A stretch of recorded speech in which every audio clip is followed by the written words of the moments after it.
இதுல 2 பேர் இருக்கிறாங்க. இலக்குவன் ஒருத்தர் இருக்கிறாரு, ஜெய்பாலாஜின்னு ஒருத்தர் இருக்கிறார். அண்ணன் பிடிஆர் அவர்களே பதில் சொல்லுங்க. இலக்குவன் எங்க போனாரு, ஜெய்பாலாஜி எங்க போனார்? முதல்ல உங்க வீட்டில் இருக்கக்கூடிய அழுக்க சுத்தம் பண்ணிட்டு. அமைச்சர் பழனிவேல் தியாகராஜனுடன் இருந்த ஒருவர் மிகப்பெரிய மோசடியை செய்தவர்கள் என பிரச்சாரத்தின் போது பாஜக முன்னாள் மாநில தலைவர் அண்ணாமலை புகைப்பட ஆதாரத்தை காண்பித்து பரபரப்பை கிளப்பியுள்ளார். அம்மா ரெண்டாவது போட்டோ, ஏன்னா ஒரு போட்டோ போட்டா நான் மார்க்கிங் பண்ண பாரு. இரண்டாவது போட்டோ இது பாருங்க. இரண்டாவது போட்டோ அம்மா பாத்துக்கங்க. இதுல 2 பேர் இருக்கிறாங்க. இலக்குவன் ஒருத்தர் இருக்கிறாரு, ஜெய்பாலாஜின்னு ஒருத்தர் இருக்கிறார். இந்த ஜெய்பாலாஜி யாருன்னா பிடிஆர் அவருடைய உதவியாளரா இத்தனை காலம் இருந்தார். பல கோடி ரூபாய் கொள்ளையடித்ததற்காக அவரை பேரை பயன்படுத்தி டெண்டர்ல கொள்ளையடித்ததற்காக அந்த ஜெய்பாலாஜியை பதவி விட்டு நீக்கிட்டாங்க. இலக்குவனும் அதே செய்ததற்காக இன்னைக்கு இந்தியா விட்டு வெளியே ஓடி போயிட்டார். இலக்குவன் இந்தியால கிடையாது.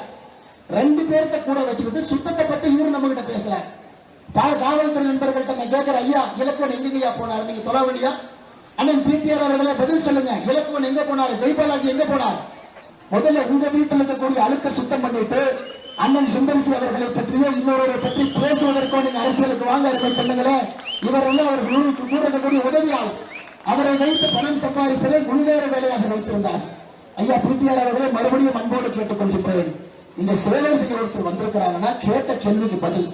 அது மீனாட்சி அம்மன் கோவிலை பொறுத்தவரை அந்த கோவிலுடைய பரம்பரை ட்ரஸ்டியா நீங்க தான் இருக்கிறீங்க.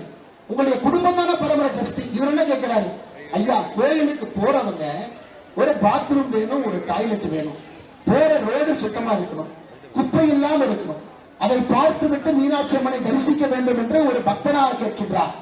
அதுக்கும் பதில் என்னன்னா, நான் யார் தெரியுமா, எங்க அப்பா யார் தெரியுமா, என் பரம்பரை யார் தெரியுமா, நாங்கெல்லாம் யார் தெரியுமா? இதெல்லாம் எப்படி சொந்தங்களை நாம் ஏற்றுக்கொள்ள முடியும்?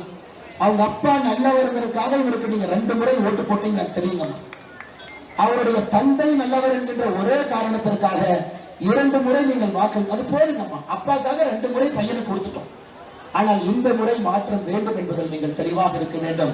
இந்த முறை மதுரை மத்திய தொகுதியில அண்ணன் சுந்தரிசி அவர்கள் இரட்டை இலையில ஒரு மிகப்பெரிய வாக்கு வித்தியாசத்துல நீங்கள் அவரை வெற்றி பெற செய்ய வேண்டும் என்று அன்போடு கேட்டுக்கொள்கின்றேன்.